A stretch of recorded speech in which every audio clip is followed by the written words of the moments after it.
ชื่อสาวเวียนเนาะอ๋อสาวเวียนคนงามอายุ18 ปีป่ะอ๋อซื้อยังหลายฮะคือเต็มแท้คือเจ้าน้องบ่มีพัดลมบ่เหือแตกบ่มีโอ้พี่น้อยบ่มีพัดลมบ่อยู่เฮือนนี่บ่การฮอนหลายบ่มีพัดลมพี่น้องมาเยี่ยมมายามน้องเฮือนน้องบ่มีพัดลมพี่น้องว่าเศร้าใจเด้ก็คืออีหลีเด้พี่น้องคือเศร้าใจอีหลีพี่น้องหน้าตายิ้มแก้มบ้องคือการเบิด ผู้บ่าวมาลงกลางคืนนี่เขาลงอยู่ไสอยู่เฮือนบ่อยู่ว่าอยู่ตารางอยู่เฮือนเนาะเอาแล้วเวลาผู้บ่าวมานี่ลมอยู่ไสอยู่ห้องเลยบ่ ห้องก็ไล่ อยู่ห้องก็ได้บ่แล้วมันบ่คลำบ่ มาคลำตามประเพณี โอ้เข้าไปในห้องแล้วก็กอดได้เลย ได้ คืนนะเขากอดห้องแก้มนะได้เนาะ ได้ เคาะประตูเข้าไปในห้องแล้วก็ถ้าผู้สาวเปิดแม่นเข้าไปในห้องแม่นกอดได้หอมได้พี่น้องแบบค่าดองนี่แพงอยู่บ่เท่านี้นะจักล้าน 30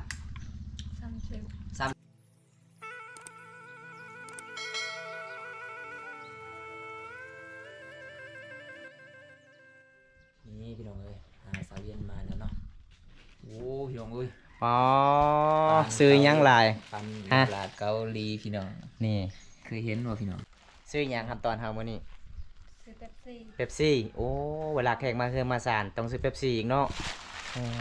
เป็นยังไงคิดว่าเจ้าบ่ได้พออยู่ในเฮือนในศาลเด้บ่จักว่าเจ้าไปห้านไปซื้อเป๊ปซี่อ้าวคือเต็มแท้คือเจ้าน้องบ่มีพัดลมบ่ เหือแตก บ่มีโอ้พี่น้อย การห้อง บ่มีพัดลมบ่อยู่เฮือนนี่บ่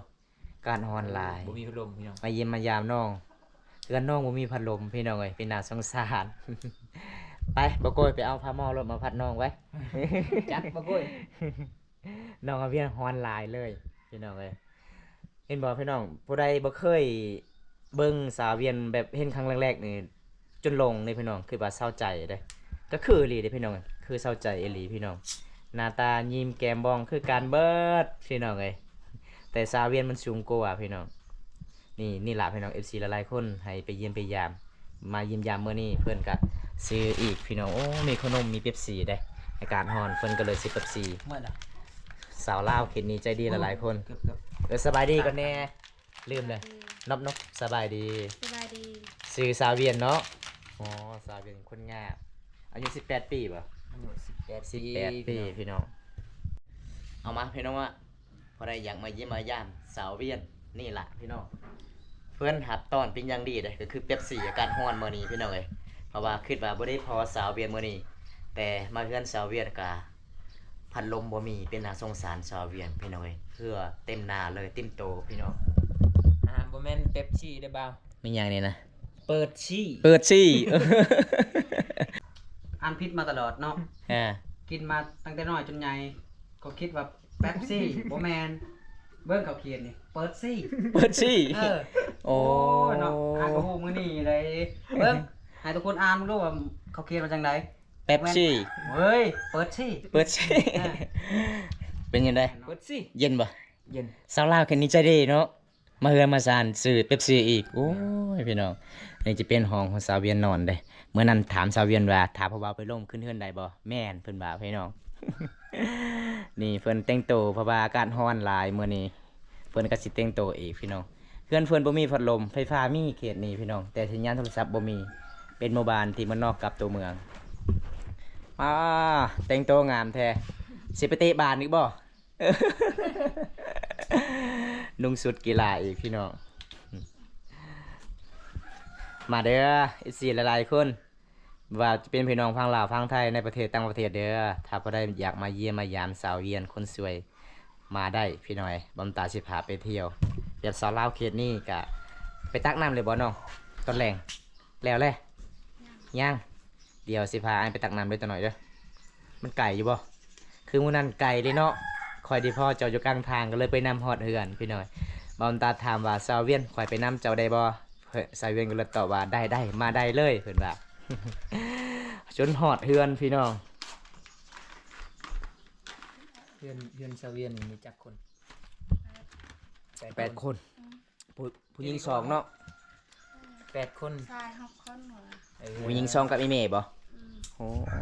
ผู้ชาย6คน เมื่อย คอยเกาะถึงเจ้าเลยนี่ ได้เอาอีกแล้วบ่ได้เปิดบลูทูธอันนี้นะ เปิดประตูก่อน ภาษาบ้านเจ้าเอิ้นนี่ได้นี่นะมักอีหยังนี่ ตะเวนนี่ มักตะเว้นมักตะเว้นก็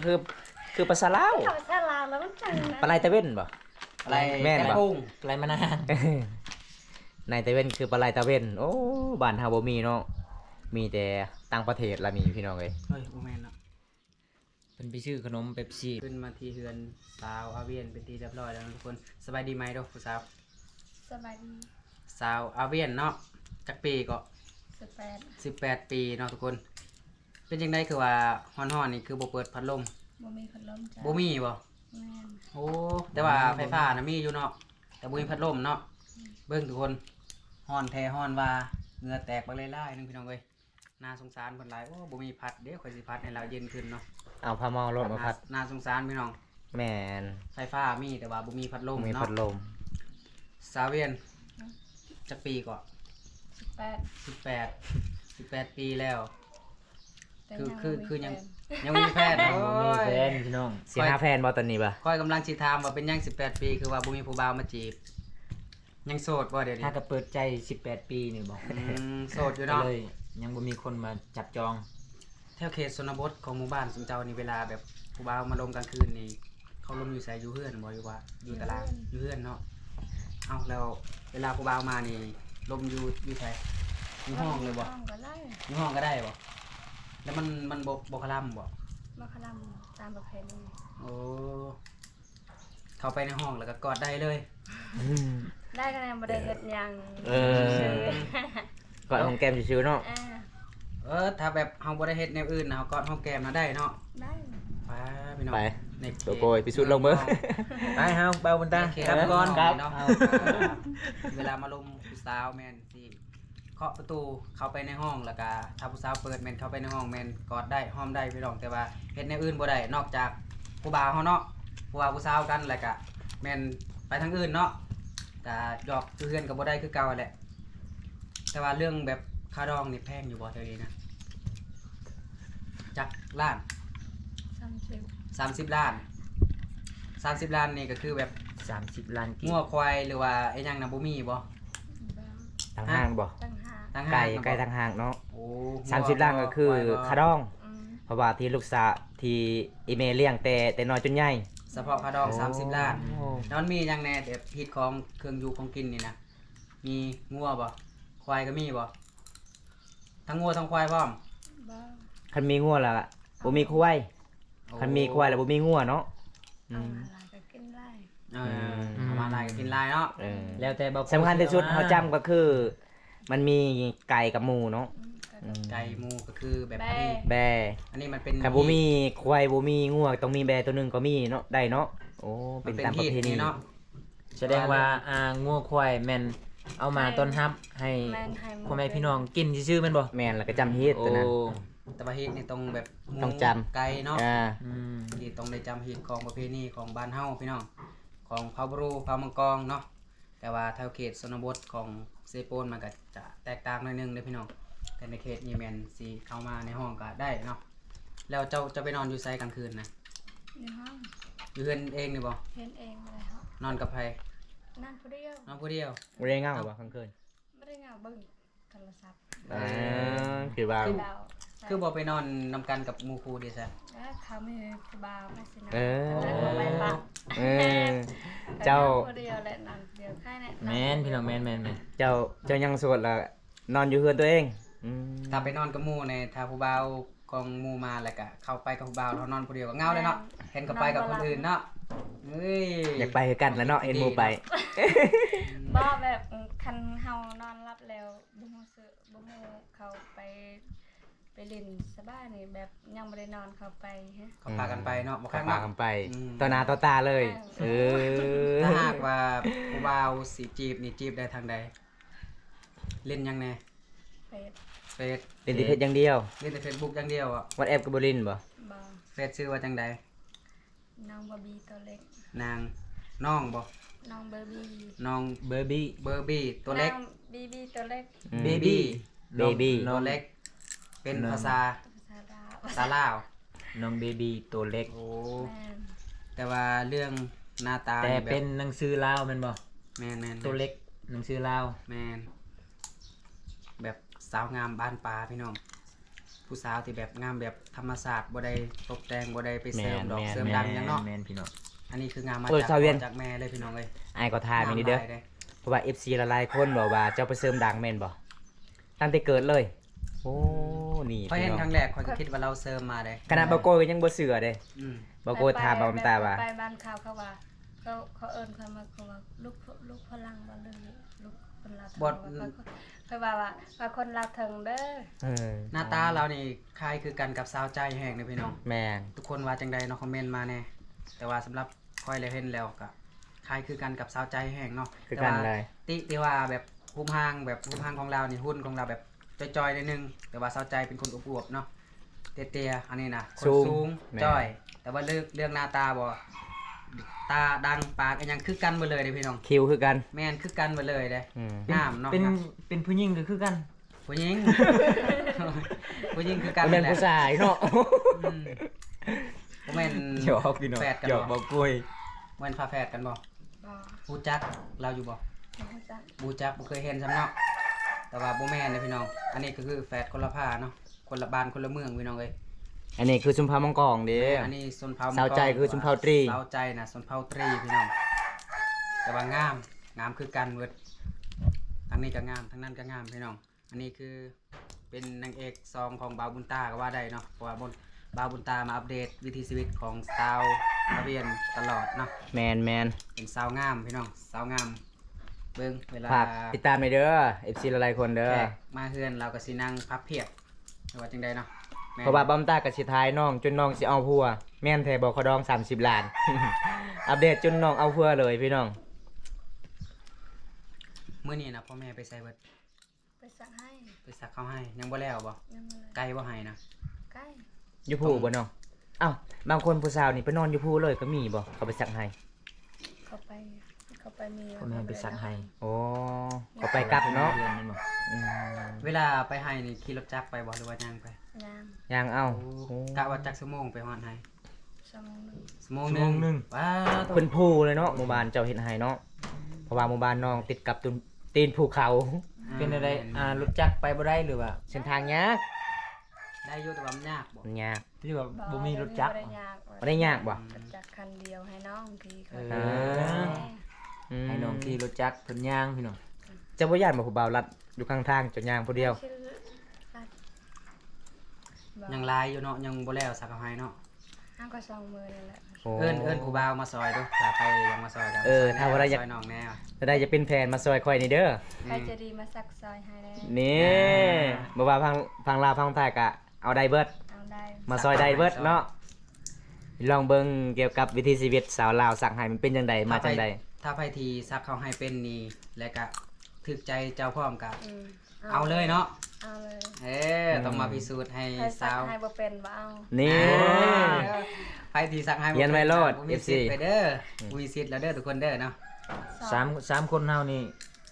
บ่มีไผเป็นหรอกสังหายแม่นบ่ บ่เป็นบ่บุญดาเด้ ไม่เป็นครับ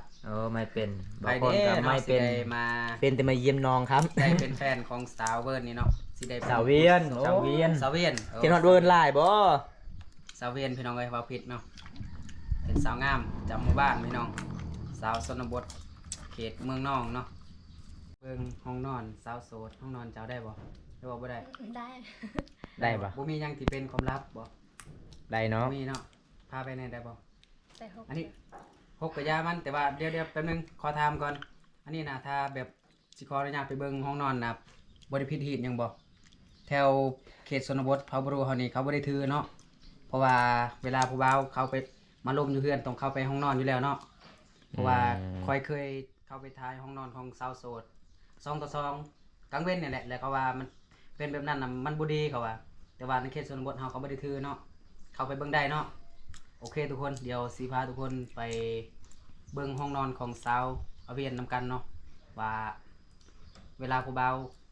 มาล่มเราเข้าไปล่มอยู่ห้องน่ะมันเป็นจังไดเนาะไปขออนุญาตพาไปในเด้อไปทุกคนพาทุกคนไปเบิ่งเนาะเพราะว่าเฮามามื้อนี้แม่น3 คน 4 คนเนาะมากับทีมงานทุกคนเลยขออนุญาตเด้อ โอ้นี่แหละห้องนอนจ้ะบ่ โอ้ โอ้ นี่คือห้องนอน ห้องนอนสาวเวียนเด้อเอ้าพัดลมก็บ่มี มัน ปา บ่มีพัดลมเนาะ วันนี้คือห้องนอนเนาะ ห้องนอนผู้เดียวเจ้าบ่นอนอยู่นี่บ่ พี่น้อง อ๋อแม่นลีพี่น้องบ่มีพัดลมมาลีเนาะบ่โกยเนาะ แม่นในห้องนี้แม่นบ่มีพัดลมบ่ ฮอน ฮ้อน นอ เนาะ นหลายโอ้ยพี่น้อยบ่มีพัดลม เวลาผู้บ่าวมาลมกลางคืนนี่เข้ามาในห้องนี่แบบพ่อแม่เฮาจะบ่ให้เนาะเข้ามาแบบอยู่2 ต่อ 2ก็ได้เนาะแต่คือกับสาวเวียนเพิ่นว่าแหละกอดได้หอมได้แต่ว่าห้ามเฮ็ดอย่างอื่นเนาะโอ้พี่น้องนี่คือห้องนอนของเพิ่นเอ้าขออนุญาตเท่านี้แหละ ผ้าห่มก็ประมาณส่ำนี้บ่น้องผ้าห่มเจ้าประมาณส่ำนี้บ่ ผู้เดียวซ้ำ แต่ช่วงนี้ต้องการพัดลมอยากได้พัดลมบ่อยากได้แฮงบ่ อยากได้ให้ อยากได้แฮงเนาะเพราะว่าเวลานอนช่วงนี้อากาศร้อนเนาะห้องของนอนก็บ่มีหยังพี่น้องเอ้ยพัดลมบ่มีเป็นน่าสงสารเลยสาวเวียนนอนก็นอนผู้เดียวเพิ่นว่าเหงาแฮงอีหลีพี่น้อง เงากะยังดีกว่าไปนอนกับหมู่แล้วหมู่ไปกับผู้บ่าวเนาะ แม่ ฉันนอน น ผู้เดียวหั่นแหละ แม่น นอนผู้เดียวดีกว่าเนาะ นอนผู้เดียวดีกว่า สบายแบบไปเลี้ยงสัตว์ เวลาจะกลับมื้อใดก็กลับกลับชั่วโมงใดก็กลับเนาะโอ้ เดี๋ยวขอถามอีกอย่างหนึ่งเวลาไปเล่นเน็ตไปเล่นโทรศัพท์นี่ไปเล่นอยู่ไส เล่นเขา ถึงภูเขาบ่ ว่านอกเฮ็ดนอกบ้าน นอก นอก บ้า บ้าน นกับมันเป็นภูเขาบ่ มันเป็นตัวโนนสูงเนาะโอ้ แต่ว่าอยู่บ้านนี่บ่มีสัญญาณเนาะ มีแต่สัญญาณโทรสัญญาณนั้นบ่มี มีแต่สัญญาณโทรแล้วถ้าผู้บ่าวสิมาลมกลางคืนนี่ต้องเฮ็ดแบบใดบัดนี้ แบบสัตว์ก้อนเลยค่ะว่ามื้อนี้เด้อมื้อใดสิไปหาแบบนัดกัน โอ้ นะแบบคันเขามีบ่บ้าแบบหาก็มีก็ แม่นก็คือบำตานัดเจ้ามาคืนนี้เนาะว่ามื้ออื่นอายสิมาหาเจ้าเด้อ อืม ก็เลยน้องทาเพราะว่าเวลาจะเสร็จหาน้องต้อง7:00 น 8:00 น 9:00 นคุณเด้ กลับมาจากให้ต้องไปขึ้นภูเขา แม่ อีก หลังจาก เพื่อที่จะลินสัญญาณลินโทร แม่ ศัพ น ท์ เพื่อไปหาบ่มีสัญญาณมันยาก น่าสงสารหลายในเขตชนบทบ่มีสัญญาณพี่น้องต้องได้ขึ้นภูเขาเพื่อที่จะลินโทรศัพท์เมื่อยมาจากการเฮ็ดไร่เฮ็ดสวนก็พอแล้วเนาะต้องขึ้นภูเขาอีกกว่าสิได้เซตกับผู้บ่าวกว่าสิได้ลงผู้บ่าวบัดนี้ ถ้าหากว่ามื้อใดที่แบบเจ้ากลับมาจังไห้แล้วรู้สึกว่าเมื่อยนอนอยู่เฮือนบ่ได้ไปเล่นโทรศัพท์อันนี้แต่ว่าผู้บ่าวมาดิซะเฮ็ดได้บัดนี้ มีแต่เอิ้นเอาบ่ ถ้าเอิ้นตอบแล้วก็เอิ้นขึ้นเพื่อนเข้าห้องเลย บ่ฮู้จักกันไผสิเอิ้นทุก แม่น เอ เนาะ อ ต้องรู้จักกันก่อนเนาะ แม่น เอาสมมุติว่าเขามาแล้วเขาก็ถามคนอยู่บ้านนี่ได้ว่าอยู่ไสเฮือนผู้สาวนอนเนาะเขาก็บอกว่าเฮือนนี้ก็มีผู้สาว แล้วเขาก็เอิ้นบัดนี้ผู้สาวผู้สาว หมู่ในบ้านนี่พาไปกินพาไปขึ้นไปเล่น โอ้ โอ้ถ้าคนในบ้านนี่บ่ได้พามากะบ่กล้าเนาะบ่กล้าล่มเนาะเพราะว่าเฮาบ่รู้จักกันเนาะ แม่น พี่น้องประมาณนี้แหละ ในเขตชนบทค่าดองกับบ่แพงพี่น้องเว้ย30 ล้านกีบคือแต่งเมื่อเลยไปอยู่เฮือนพัวเพราะว่าในเขตนี้แม่นผู้สาวน่ะดุมันเลยพี่น้องเขาเจ้าสีไปเฮ็ดให้เฮ็ดสวนตลอดเนาะ ปกติสาวเวียนก็ออกไห้ตลอดเลยเนาะแต่เมื่อคืนนี้บำตานัดเลยน้องบ่ได้ออกเลย น้องขอบหรือบ่แต่อีพออีเม ครอบแล้ว อีพออีเมบ้านนี้ได้ เราให้อยู่ ให้อยู่เนาะมีแขกมาเยี่ยมมายาม นี่พี่น้องเพราะว่า FC หลายๆคนเป็นหยังแซดสาวเวียนคือสาวเวียนบ่ตอบเพราะว่าสัญญาณโทรศัพท์บ่มีเด้อพี่น้อง แม่น FC หลายๆคนต้องเข้าใจนำกันเด้อครับบ่แม่นน้องพี่คุยบ่แม่นขณะมื้อนี้น้องก็สิออกให้ซักข้าวเด้ แต่ทีมงานเฮามาเยี่ยมมายามเพิ่นก็อยู่เฮือนอยู่ศาลขอบนำอีพออีเม เวลา10:00 5ตรงประมาณ7:00 น 7:00 น 8:00 นแม่น หรือว่า1 ทุ่ม2 ทุ่มพี่น้องเอ้ย แม่ ประมาณน่ะ1 ทุ่มขึ้นไปเนาะน่าจะฝนสิตกแล้วพี่น้อง แสดงว่ามื้อนี้เพิ่นสละเวลาแม่นบ่ แม่น ปก ส ติ ละเวลาเพื่อที่จะถ่าย MV เพลงกับทีมงานเฮาแหละ แม่น